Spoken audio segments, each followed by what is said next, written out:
Hi, guys, and welcome back. I'm the Wisdom Therapist, a cognitive behavioral therapist, published author, and genuinely guy who wants to help you. And so, today I want to talk with you about a very important subject. And the subject is about hopelessness. A lot of people get caught into this trap of thinking that their situation is hopeless, that they don't have a way out. So, I wanted to show you and use the most powerful cognitive behavioral therapist tools that we have in order to make progress in this. So, the first thing is to look at a situation. So, there is a situation where you feel hopeless. And the first thing that you have to understand is that it's not the situation that is making you hopeless, it's the way that you look at the situation that is making you hopeless. And I will explain it later how this functions. But at the moment, the important first step to understand is to look at your beliefs and to look at the thoughts that stems from these beliefs. So you believe and you think, in essence, I am hopeless. That's the main belief and the main line of thinking. So if I'm hopeless, that it means that everything that I do has no bearing and cannot make a difference for the future, and so this hopelessness makes me depressed. And if you have this line of thinking, for example, I see no hope for the future, and let's say that I believe this thought 100%, that means that I'm going to feel a lot of negative emotions. So the first questions to ask yourself is how much do you believe in this thought? And let's say that you believe in it 100%. And you will probably feel the emotions of depression, the emotion of hopelessness, maybe a little bit of low self-esteem, the feeling of worthlessness, and other bad emotions. And usually in cognitive behavioral therapy, we say that usually thoughts are distorted. And distortions happen in for all of us, essentially. But the more we look at these thoughts, the more we can clearly see that they are not as real as they appear in our heads. And the first cognitive distortion is all or nothing thinking. So when we believe that something is all or nothing, you essentially say that life is a kind of digital game. It's either one or either zero, and there is nothing in between. You're saying there is only white and there is only black, which in reality, if you look around this room, we have a lot of colors, and the same happens everywhere in your life. So it's not about rationalizations, but about searching for true statements that can discard the initial thought, which is I see no hope for the future or I'm a hopeless case. And as long as I believe this, I will feel this kind of emotions. So, in all of thinking, we have to see that there are shades of gray. So, the first question is there any hope? Okay, you say no, there is no hope. But we can look at, for example, history. Has ever been a person in our world that has come out of your situation? And probably the answer is yes. So, if they had hope, is there any reason, concrete reason, that you shouldn't have any hope? Probably not. Probably there is hope. And so we can rank every situation, and you can say, for example, from 0 to 100, I have hopelessness 100. And let's look in your life for any way to put this number down, to look at every possible situation and put this thing down. The next thing that we tend to do is using overgeneralization. So using words always, never, and here you can see that when we are saying I have no hope, it's like saying everything always. So there is nothing, no hope.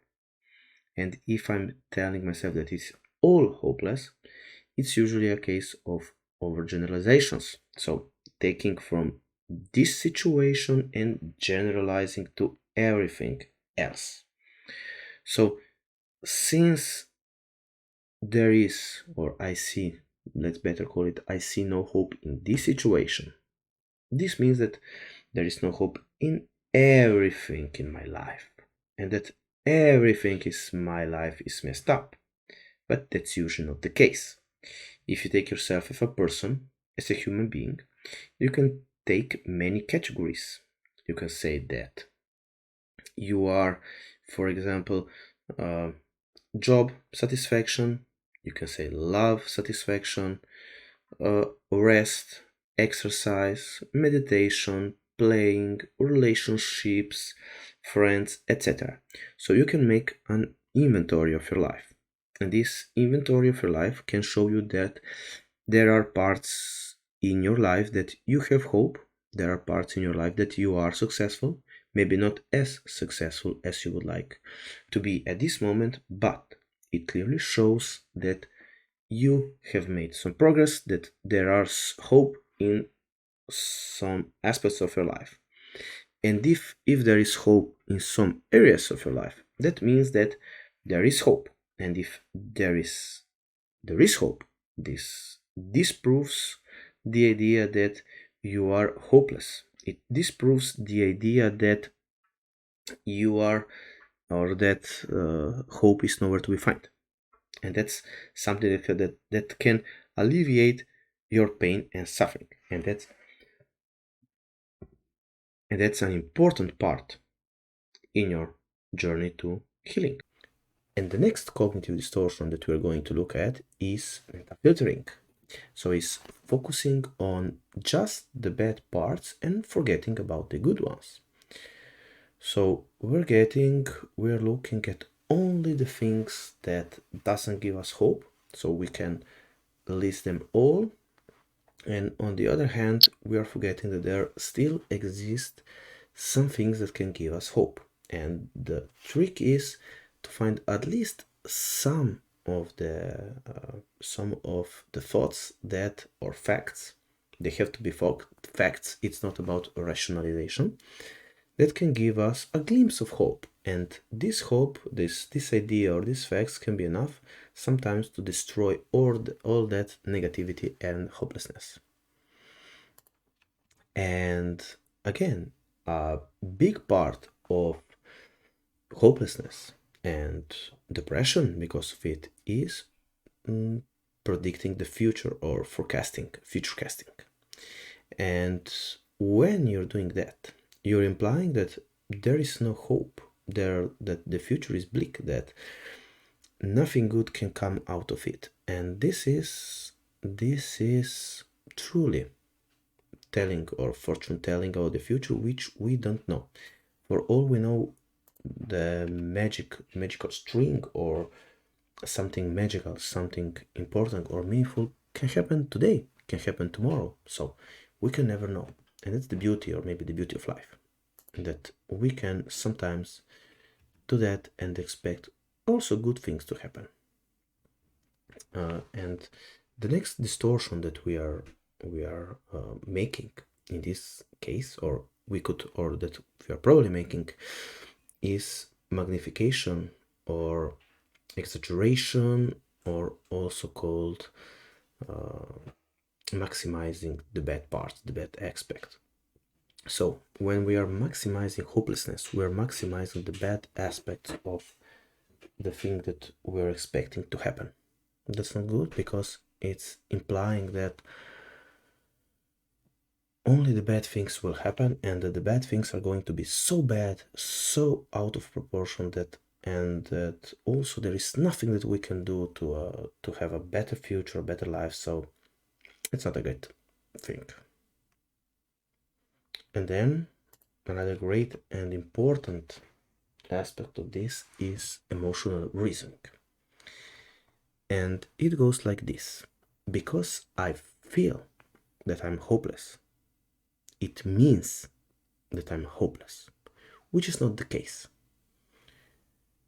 Feeling something does not equate the thing that we are feeling really exists, or that in fact is out there in the world. There is an emotion, and the emotion happens because of our thoughts and because of what we believe. When we change the way we believe, we're going to change the way we feel.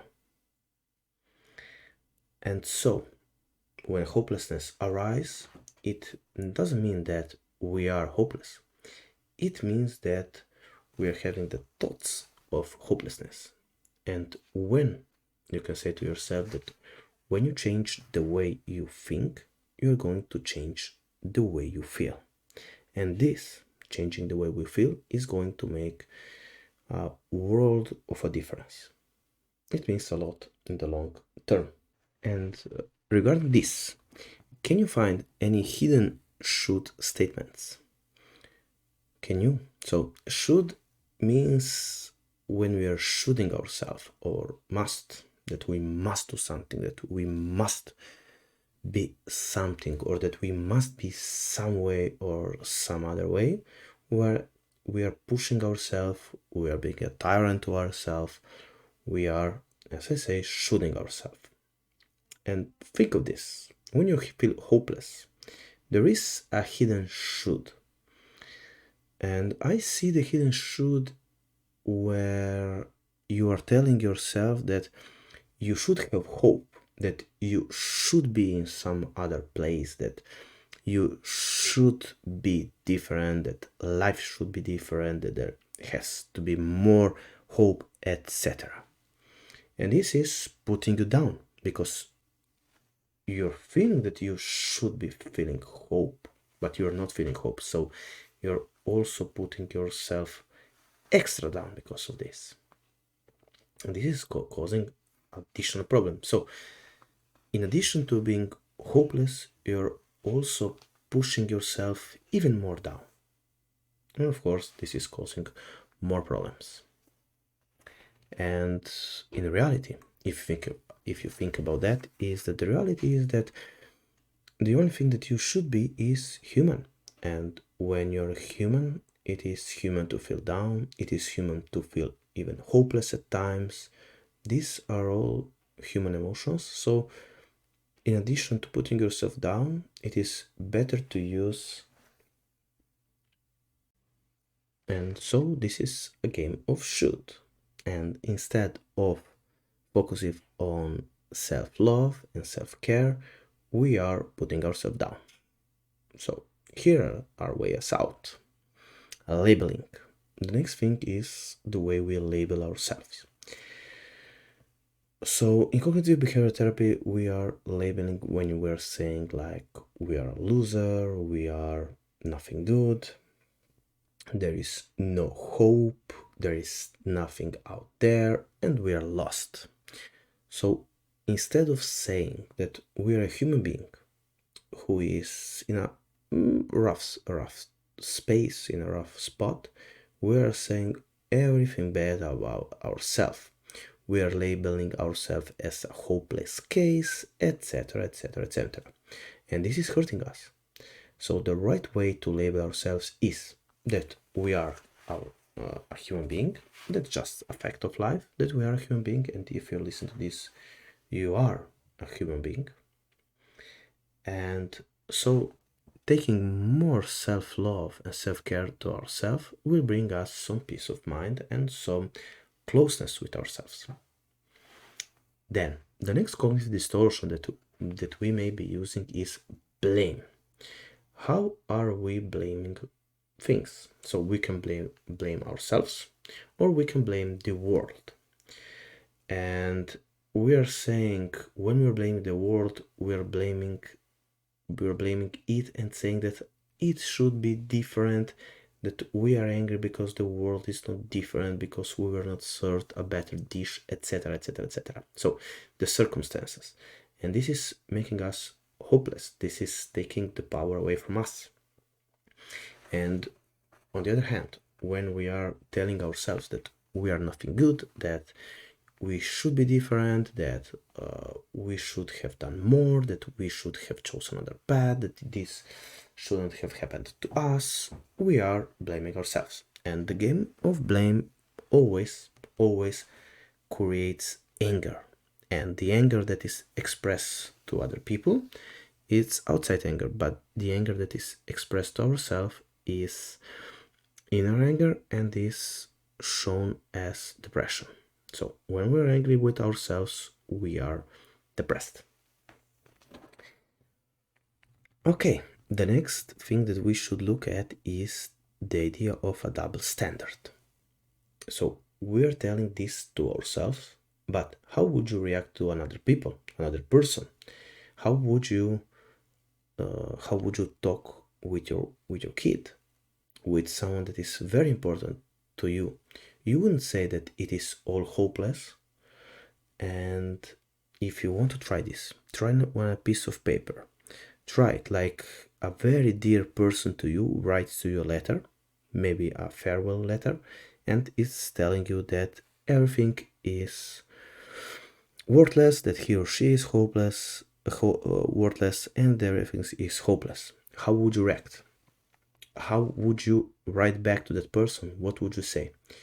Would you say that all these bad things that you're telling yourself, or would you say some nicer things, some more real things?